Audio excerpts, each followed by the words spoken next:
Hi there, and welcome to special coverage of U.S. President Joe Biden's visit to Canada here on CTV News. I'm Vassy Kapelos, and I'm coming to you live from Parliament Hill. The president is actually here in the building. He arrived just over an hour ago. He was greeted by a welcoming committee, as you've been watching on our network this morning, made up of members, including members of the political system here, including the Speaker of the House, the Speaker of the Senate, leaders of the opposition parties. He made his way into a one-on-one meeting with Prime Minister Justin Trudeau, and I believe at the moment he's in an expanded meeting with the rest or many other members of the federal cabinet. After that, we are here, and we will take you live to it for his significant address to Parliament. The last president to do so was President Barack Obama back in 2016. He is expected to talk to Parliament for more than half an hour. As I said, we're going to carry that live for you. Right now, however, I do want to set the scene, set our expectations, find out what we might expect to hear from the president. To help me do that, I'm joined by former Prime Minister Jean Chretien. Mr. Chretien, pleasure to have you here with us. My pleasure to be with you. I appreciate you making the time. You're going to be inside in the room for the president's address. What are you expecting? But, you know, it will be a nice speech. He will be friendly with Canada because we are the neighbor and we always have very good relation with them.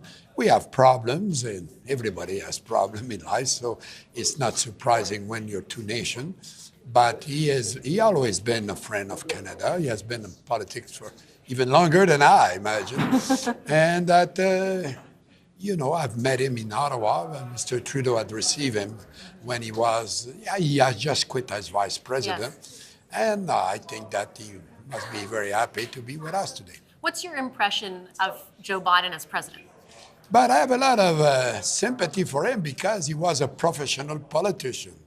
You know, and some people talk down that profession. I was 40 years in this building, and I'm very proud of it because you have the chance to serve the people. Of course, you're involved in controversies, and you know you have your up and down, and you have all the press on your back all the time. What are you talking about? No, I've never been too worried about it. You know, for me, I always had quite good relation with the press. Of course, sometimes I was not very happy. But they were doing their job, I was doing mine, and at the end of the day, you know, it's a good system because if we didn't have the pressure coming from the public that way, we tend to be very isolated from reality. So, of course, the press want to have headlines, and sometimes they are a bit quick with the gun, but sometimes we're quick to reply too. So you were telling me just before you sat down that you've received six times presidents. Can you shed some light for people watching who have never experienced what's going on here, what that is like? It's much less complicated than you think. Okay. You know, we know each other quite well. For one reason is that we have many summits, NATO, the United Nations, you know, Canada-U.S., Mexico, right. NAFTA, the Summit of the Americas, and we have a lot of summits like that. So we tend to become friendly, and there is a lot of times when we have coffee breaks. Okay. So that become bilaterals, and so you know, one come to you and you get to know them. Of course, and chit chat. And are these visits, in your view, important to have? Like, do you think that they advance the relationship? They do, but it's very important symbolically to have the show that we are good neighbors. And it's good for the people on both sides to know that, because the Americans tend to conclude that we're not very important, you know, in their life. You think so? Oh, yeah. So and sometimes it's good. Because I remember we had a huge trade surplus when I was prime minister. Mm-hmm. And they were always complaining in the Congress and in the Senate in the U.S. that they had deficit with Japan, they had deficit with China and so on. And they never referred to deficit they had with Canada. And I would tell everybody, shut up. They don't know it. Shut up. You know, and it was a way to... but sometimes you have to know that we're there, and we can do that.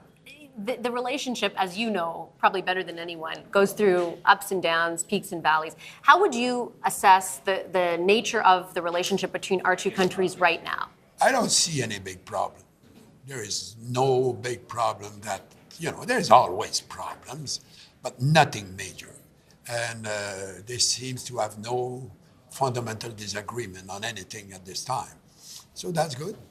At the time, perhaps if I were there, it would be different, different prime minister, perhaps different policies, different political parties lead to different policies.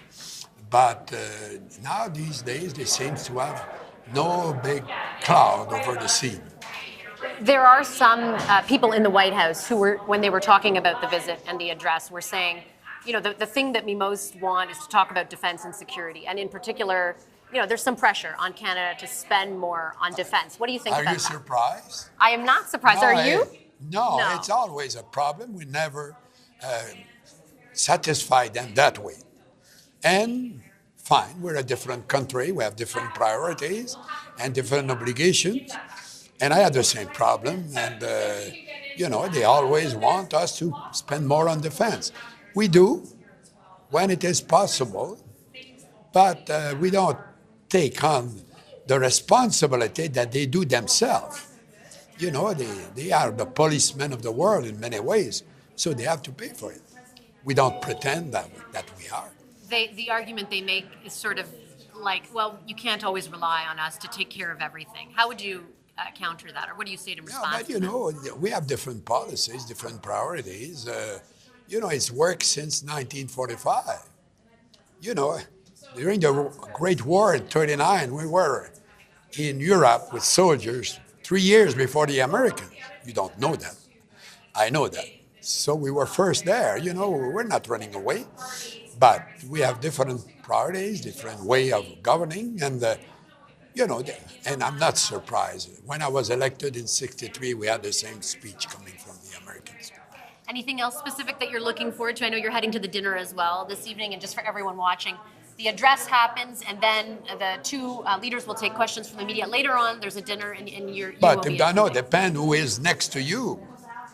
You don't know yet. I have no clue. So it might be very interesting. It might be dull. Who knows? Okay. Well, Mr. Chretien, we'll wait to see who you're sitting next to. Thank you for sitting next to me for a few minutes. My I appreciate it. Pleasure to have you on our program today. Always fun.